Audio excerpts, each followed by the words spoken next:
Hey everyone, it is great to be back here with you all today. We are diving into something I have been wanting to talk about for a while, my own financial journey. It is a story of starting from scratch, making a ton of mistakes, and eventually somehow finding my way to a six-figure income. I promise you, I am not special. My path was not some genius plan. It was messy, it was stressful, and it was absolutely full of lessons that I wish I had known earlier. I truly believe that if I can figure this out, most people can too. I did not get straight A's in college. I definitely had my share of youthful indiscretions, let us just say. So let us go all the way back to when I was making minimum wage in high school. And I will share the big takeaways from each step, the good and the bad. Grab a coffee, get comfortable, and let us chat about how I stumbled into this. Before high school, my money-making ventures were pretty standard for a kid. Mowing lawns, shoveling snow, that kind of thing. My very first official job was at a grocery store when I was 16. I was pulling in a glorious $7.65 an hour. My duties, you ask, bagging groceries, wrangling those runaway shopping carts from the parking lot, and occasionally, if I was lucky, hopping on the cash register. I actually think everyone should experience a minimum wage job at some point in their lives. It is a real eye-opener. I saw all sorts of people there. Some were young, just like me, killing time, trying to save up for something. Others were much older, and honestly, they did not look very happy. It was a tough job, and it taught me early on that I did not want that to be my future. I remember one cashier, probably in his 40s or 50s, just got so fed up one day that he yelled and stormed out. It was moments like those that really cemented in my mind what I did not want my life to look like down the road. After high school, like many of my friends, I headed off to college. I was fortunate enough to get into a good state school in Wisconsin, mostly because I was a bit of a tryhard in high school. I started out studying chemistry, and honestly, I was completely lost. I had no idea what I wanted to do with my life, so I just sort of drifted through the basic classes. That first summer, I went right back to a minimum wage job delivering subs for Jimmy John S. Now, technically, it was a pay raise because I was getting tips. I even strategically tried to work from a Jimmy John S in a richer area, hoping for better tips. One time, I actually delivered a sub to the general manager of the Milwaukee Brewers right to his house. But even with the tips, it felt like more of the same. It did not require much skill to drive sandwiches around, and the managers there who were in charge of opening and closing maybe made $15 an hour with my tips. I probably averaged around $12 an hour. There were a lot of, let us just say, relaxed individuals working there, and it was another clear sign that this was not the atmosphere I wanted to be in long term. Going back to college, I realized that the whole point was to acquire a skill, something that people would pay me more for. I quickly discovered I did not enjoy the lab work that chemistry required. Plus, getting a good job in chemistry often meant more schooling after a bachelor's degree. So, I decided to switch things up. I was not happy with my current path, that is when computer science entered the picture. This decision really changed everything for me.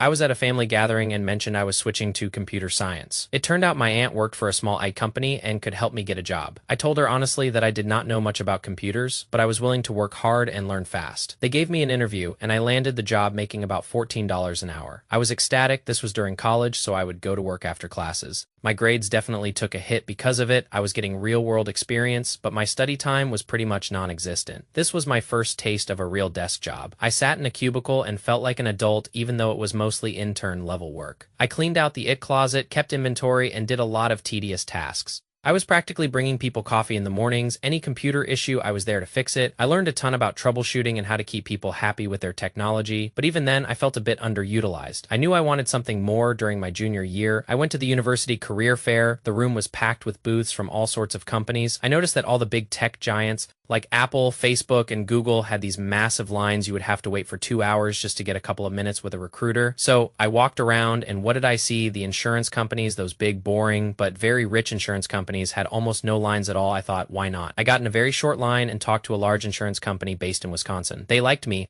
offered me an interview, and I took it. I went to their campus, interviewed with their tech team, and got a job offer for about $20 an hour. I was 21 years old, and I had never seen that kind of money before. I was thrilled. Fast forward to that school year, and things went south. My GPA was the worst it had ever been. I had zero motivation for classes. I even started a business selling children's books on the side, which was failing spectacularly and just bleeding my savings dry. It was a demoralizing year. I really questioned if computer science was even for me. When the school year finally ended, my grades were the lowest they had been in my entire academic career. Then, I started my summer internship. Once I got going, I actually realized I was pretty good at the job. I was genuinely baffled. I was not the best student pulling CS and BS, but I excelled at work, so I decided to go all in. I attended every networking event, took meetings with leaders, and tried to meet as many people as possible within the company. I quickly saw a huge disconnect between school performance and success in the real world. By the end of the summer, I had a full-time offer as a low-level software engineer. I was over the moon. The offer was close to six figures, not quite there, but having a job locked down after college was an incredible feeling, and the experience I gained was invaluable. When I started that full-time role, my entire focus was on learning and networking, but as often happens in corporate America, pay raises are usually pretty minimal.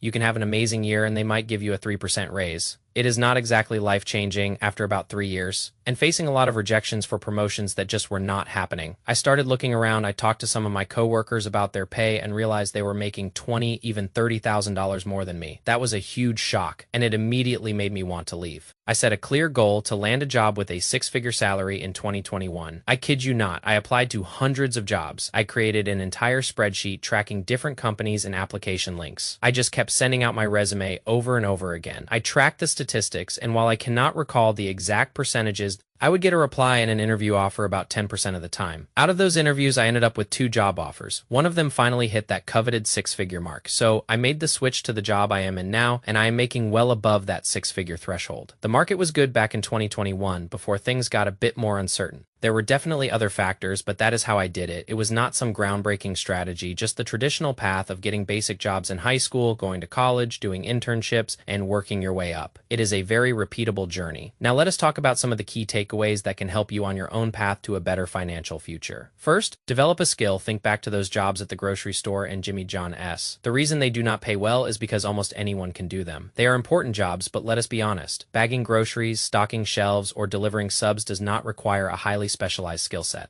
You need to invest in learning a skill that is in demand. Think about where the jobs are. Engineering, computer science, technology, these fields are growing. Of course, there are other paths too, like medicine or law or business, which might require more schooling. But the point is, do your research and develop a tangible skill, whether that is through college, trade school, or self-study. Make sure it is something valuable. Second, experience is more important than grades. Now, if you are planning to become a doctor or a lawyer or pursue some advanced degree, then yes, good grades are crucial for getting into those institutions. But for most other careers, in every interview I ever had, internships and practical experience were discussed far more than anything about my classes. I do not think anyone ever asked me for my GPA, and honestly, I am glad because I maintained a B average, which is nothing special at all by my junior and senior year. It was closer to a C average. It really seemed to me that you just need to do the minimum to pass your classes and get the degree. I always prioritized experiences over grades, and that helped me pick up skills, work on real projects, and get used to office dynamics. Third, be different. When I was at that career fair and all the popular big tech companies had hour-long lines, I could have just joined everyone else, waited, blended in, and probably walked away with no job offers. But I decided to be different. I went to the boring companies, and that is where I got some great job offers. Even starting that children's book business, even though it failed spectacularly and cost me money, it was something unique. People ask me about it a lot in interviews because it showed initiative and a different perspective. Not everyone can say they started a business in college. The key is to find ways to stand out from the competition. Fourth, be aggressive. When I was trying to finally land that six-figure job, I applied to well over 100 positions. I had a really high rejection rate. There are going to be a lot of failures. And frankly, it is good for you to go through that process of selling yourself again and again. You have to be a bit selfish sometimes, fight for yourself. Maybe you have a family to feed, or if not, pretend you do. If you are in a bad situation, leave company loyalty, I would argue, is pretty much dead. Companies can let you go at any time, so why should you not be able to leave at any time for a better opportunity? And my final piece of advice, network and stay vigilant. People know people, and often those connections can help you land jobs. My career truly got its start because my aunt, who worked for that tech company, helped me get my first job in the field, so network, try to get to know as many people as possible because you never know who could help you along the way. One good connection can often make up for a lot of other things that might not be perfect in your life. In conclusion, with some hard work, a lot of learning from mistakes, and a little bit of luck, I truly believe that most people can achieve their financial goals.